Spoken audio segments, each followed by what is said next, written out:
Okay, so the third and fourth books which I want to talk about as part of this special collection spotlight session are both from the James Ward collection. And if you've been to any of the spotlight sessions before, you will have heard me talk about the James Ward collection. It's stored in the Thoroton room on the left-hand side, next to the fireplace.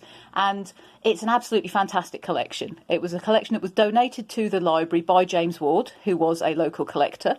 And it includes an amazing array of different types of books, many of which are effectively scrapbooks. James Ward had a habit of getting published books rebound with extra pages in and then sticking correspondence and newspaper articles and other interesting things onto those pages, as well as having some things bound as a book which were not otherwise published. And this is one of those books. So this is the third book in my special collection spotlight session on Byron. And as you can see, it is entitled A Byron Forgery. And this is really interesting. So this is part of James Ward's collection, and it's a book that he has put together and had bound.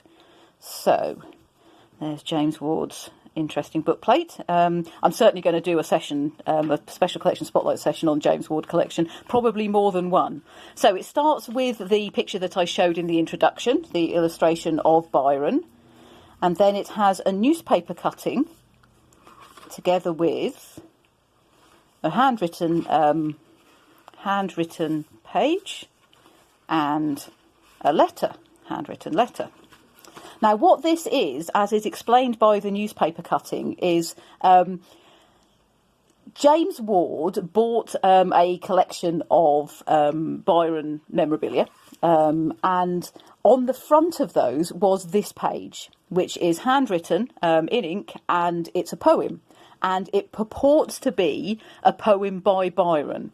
Now, James Ward was not certain whether this was genuine or not, so he sent it to John Murray, the publisher, who responded with this letter, that is also posted in and is quoted and explained in the newspaper cutting, basically saying that this was not written by Byron, that this poetry, this handwriting was not Byron's handwriting, although, as he points out, some of the intricacies of the handwriting are clearly similar to Byron's handwriting. So in John Murray's opinion, this is an attempt to forge a piece of writing by Byron. Someone is deliberately trying to copy Byron's handwriting with this.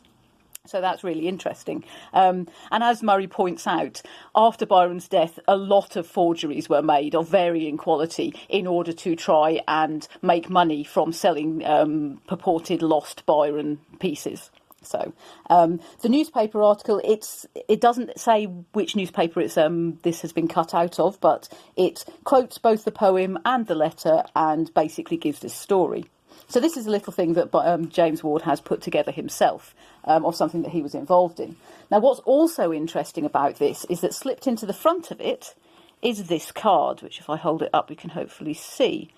Okay, so this card shows that this particular book was exhibited as part of the Byron exhibition at the Mechanics' Institute in 1915, lent from Bromley House from the James Ward collection.